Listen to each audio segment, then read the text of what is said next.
Hello everyone, and welcome to Pius Talk, the show where everyone has a story worth telling. We strive to inspire everyone in their spirituality, to motivate our parishioners in their Christian walk, and to connect and support each other through this time of social distancing. Hello everyone, I'm Colleen Parra, and I'm your host for today, and I am so honored to have our guest with us today, who is Father Greg Jones, and we are so pleased that you took time out of your busy schedule to be with us today. Well, thank you. I'm blessed to be with you. It makes me happy. So I say your busy schedule because we see you're in a walker and you've been very busy. Getting well. Mm-hmm. I had a problem with, probably a lot of people have heard I wasn't around for a while. Mm-hmm. And what happened was I had 4 falls at home in a week. And my doc and a friend of mine who's a doc both said, we need to do something about this. Mm-hmm. And so they got me into the, what used to be called Health South, now it's Encompass, which is I gotta be careful I put this, a rehab center for people with walking difficulties and other difficulties. Mm-hmm. And so when I say I'm in rehab, it was about walking, folks. and it did a lot of good strengthening my legs and my upper body. And also, it was really nice that they give you breakfast in bed every day. Oh, wow. I mean, I didn't want to leave when it was over. We'll be looking forward to seeing you up here at the altar very soon. I hope so. Yeah, very, very soon. Soon. Okay, so let's talk about your life and your ministry.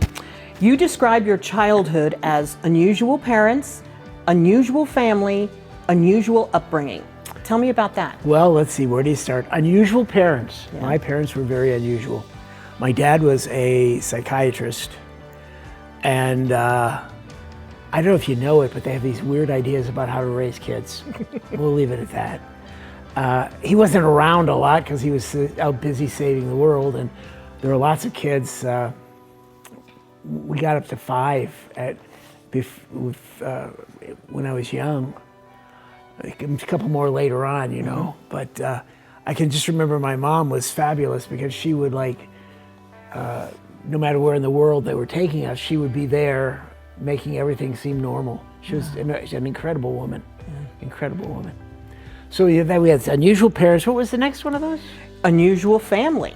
What about your siblings? Oh, my siblings, yes. Well, there were 5 and eventually 7. All boys with the exception of 1 girl. That poor girl. Exactly. With 4 big brothers. Oh. Okay, can you imagine when she wanted to start dating? No, you can't go with him. We play sports together. I know how he talks about girls. And my sister would say, lighten up. I can handle it myself. I can handle all of this because I've had you to beat me up enough. We said, we never do anything like that. Well, yeah, right, you don't. Sorry, I shouldn't talk about violence in the home situation, should I? So then we were pretty normal, you know. I don't know if you know this. Like One of the things I learned about growing up, and especially growing up with all these brothers, is boys fight.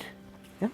And my dear grandmother, I'll never forget it. It was before assisted living, so Grandma lived with us, and she'd be sitting in the living room all day praying her rosary. And I remember one time I was in there, and my younger brother Dan, who's 4 years younger than I, we start wrestling in the living room floor. And for us, you know, it's like, well, we're gonna get you, you know, what kids do, boys do. And my poor grandmother finally said, boys, you're making the Blessed Mother very unhappy. Which kind of meant like, be quiet. Yeah. But having lots of brothers, you learn how to fight, you learn how to lose graciously, and you learn how to win graciously because you never know when you might not win. Oh. So that my unusual life family. Lessons, right? Life lessons to the max. Okay, so you said unusual upbringing. Well, part of that, I imagine, is because you traveled all over the world. Tell us about places that you went. So in my first 12 years of school, I lived in 8 different places. Wow. I went to 8 different schools. Oh my gosh. So we traveled a lot. Yeah. My dad was had wanderlust. He always wanted to be places and see things, and he just took us with him. Did you inherit that quality from him? And what about, you said he wanted to save the world. How about that? Well, I've learned you can't save the world. I learned that watching me. My dad did some incredible things. Like when we first went to India, my dad, famine was still normal. And famine was no longer normal in India. The kinds of things that he introduced. You say, now what in the world is a psychiatrist doing in India trying to end famines? He worked with the International Labor Organization, which is part of the United Nations. And they came up with, he and a Swedish fellow, Björn Berntsen, came up with a plan to increase fertilizer production. And they basically did. And the more fertilizer was made, the more rice you could grow, the fewer people starved. I mean, it's just amazing stuff, but not the kind of stuff that a normal dad does, you know. So there you have it. What else are we talking about today? So we're talking about high school. You went to, Western Michigan. Well, that's college. Yeah, or excuse me, college. But you had a typical college life. Tell me about that. But the one thing is that you were always connected to the Newman Center. So I think that we were inching toward the priesthood at that point. I had the typical normal college life. Yeah, I worked as a bouncer in a mafia bar. And got all the free beer I could drink. Boy, what a blessing, I'll tell you. In those days, seriously, a minimum wage was $1.65, you know? Free beer was like, oh, Hosanna. And I had a band, the Sanborn Jones Band, and we played at some colleges and things around the Midwest, like Wisconsin, Indiana, Illinois, Michigan. That was fun. And had a lot of really good friends. Had a girlfriend who now lives over in Silver City, who I never married, which was probably a good idea, because I don't think I could have given her what she wanted, which was to live in Silver City and raise horses. And that's what she does. Yeah, it's kind of cool. Yeah. So let's talk about the priesthood. When did you start thinking? That whole thing? It's been exciting so far, so let's continue the excitement. I absolutely love being a priest. Yeah. And I have for many, many years. I'll be, in a week or two. Yeah. I'll be a priest for 25 years. Congratulations. April 13th. The crowd is clapping. No gifts until after the day. I mean, I better take a drink here. I'm getting choked up. Yes. Better. Sorry. Yeah, I love being a priest. This is going to sound so corny. When I was like 13, I saw Bing Crosby starring in Going My Way. Fabulous black and white movie, maybe 1943, 44 in there. And I had been a Catholic my whole life and lived in Catholic parishes, but I never encountered a priest like this one from the film, Father O'Malley, Father Chuck. First of all, we never knew what Father's first name was. It was always just Father. And then usually they were not the happiest fellas. I'm not sure why.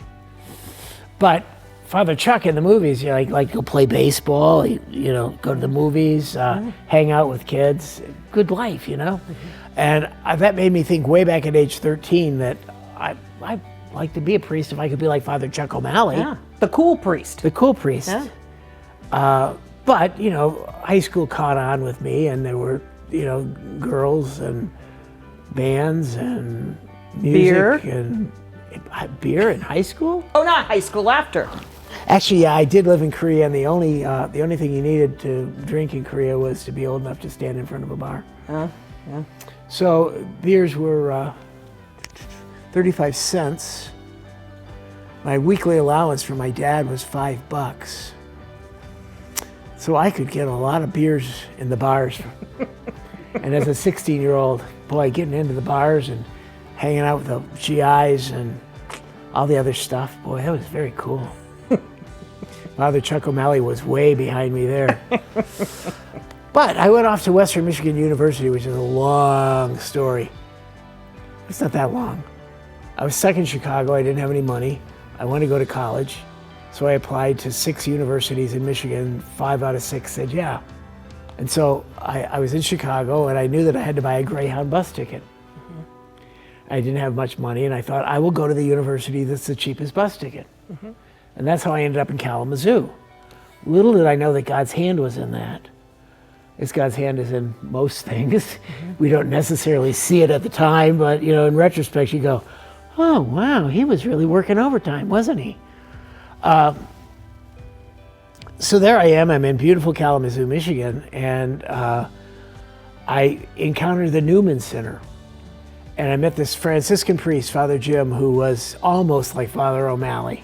Wow. Just a really good guy. And I used to, after work, I worked in a book warehouse most afternoons after school. And I'd go after that, and I'd stop at the Mafia Bar and have a couple of beers when I wasn't working, and I'd go up to the Newman Center and read in their library, that great library. One day, Father Jim saw me sitting there reading. He said, well, have you ever read The Seventh Story Mountain by Thomas Merton? I'd never heard of Thomas Merton. And I was, well, no. And so he pulled out a copy. He said, start reading it. And about 10 pages in, that was it. I was hooked. I had to read without stopping. It was just such a great book, and it changed my worldview, the way that I looked at things. And Thomas Merton can do that to you.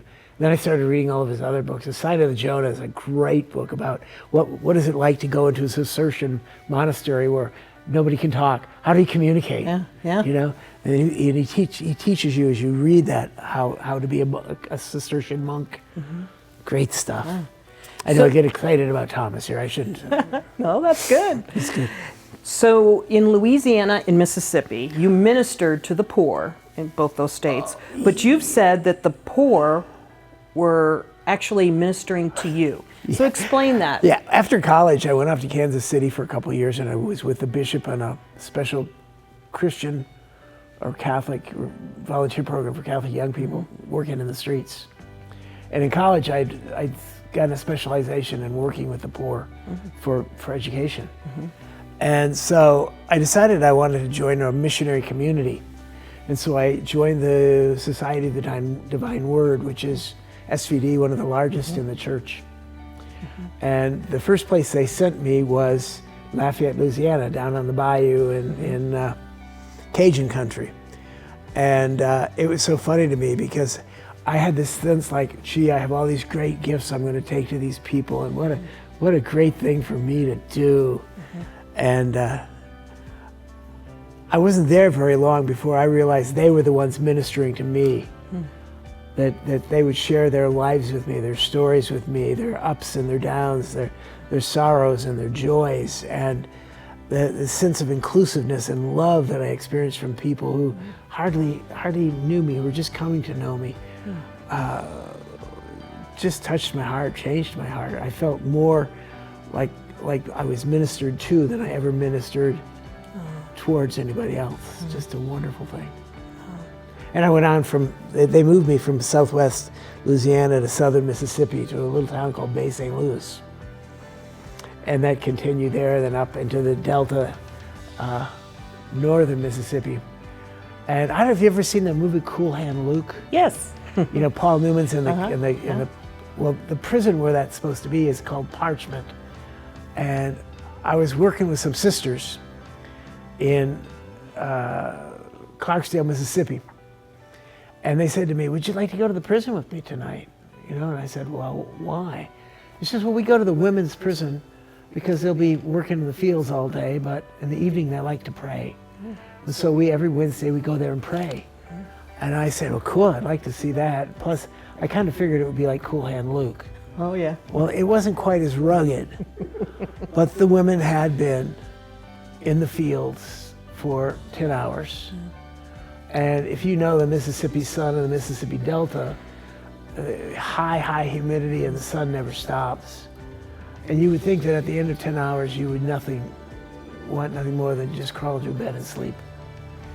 And so I get there with the sisters, and what I find is a little cottage full of women who are full of joy and who want to pray and who love the Lord and are not afraid to share that.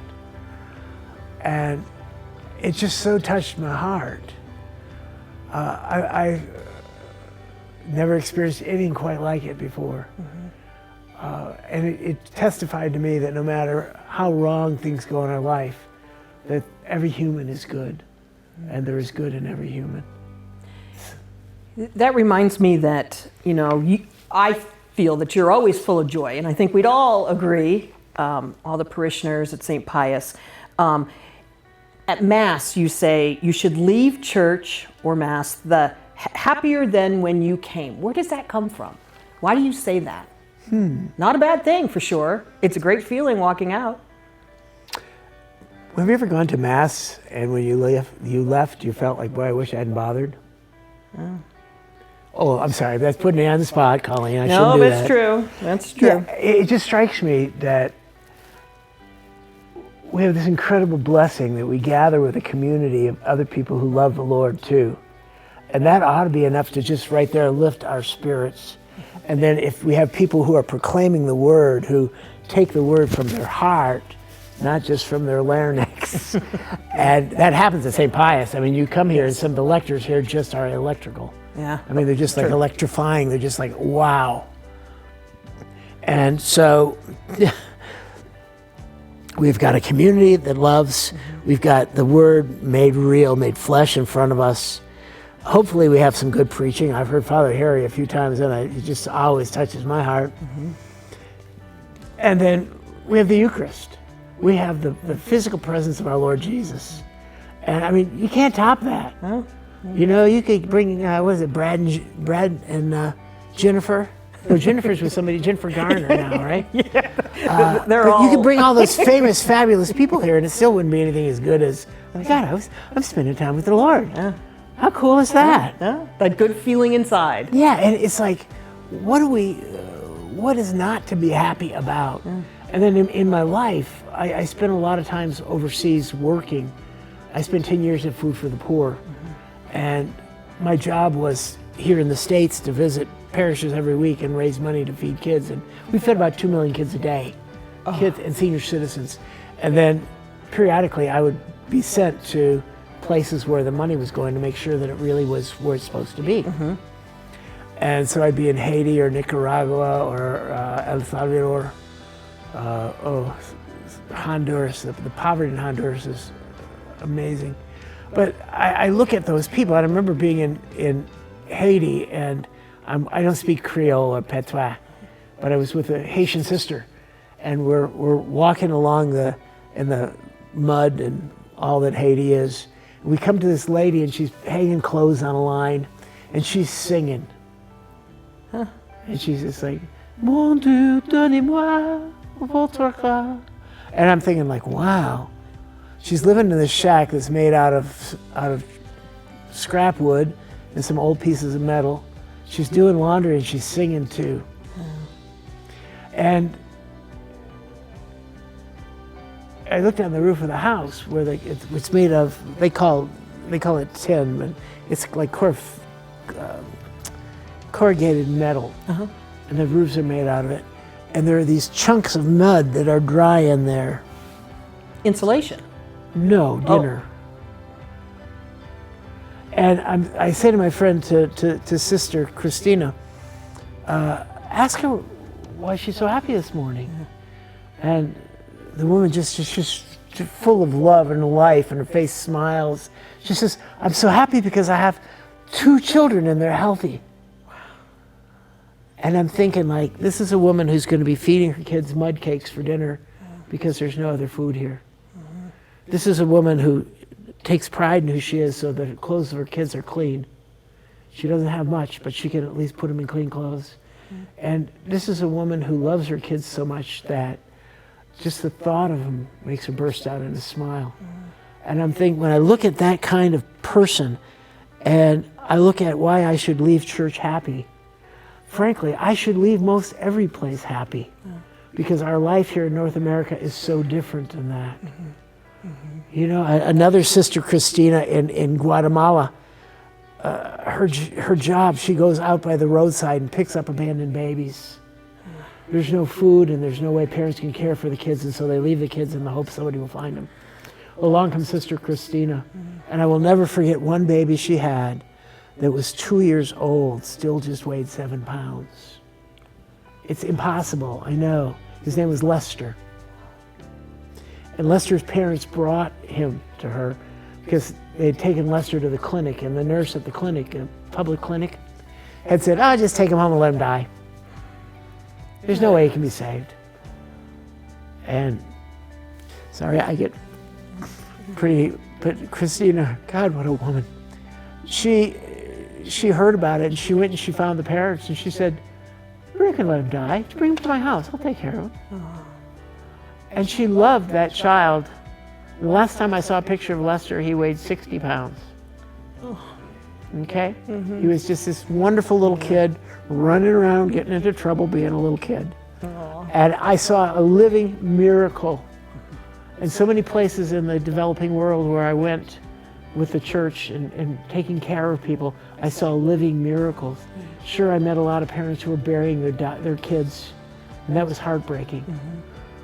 And I know that the pain of a parent who doesn't have $3 to buy antibiotics and so the child dies. But I also know the goodness and the fact that there still are miracles in this day and age. And that, to me, keeps going back to, why should we lead happy? Can I say a bad word here? Sure. How the hell can you not be happy? You've got a point, I Father. mean, my golly. Yeah.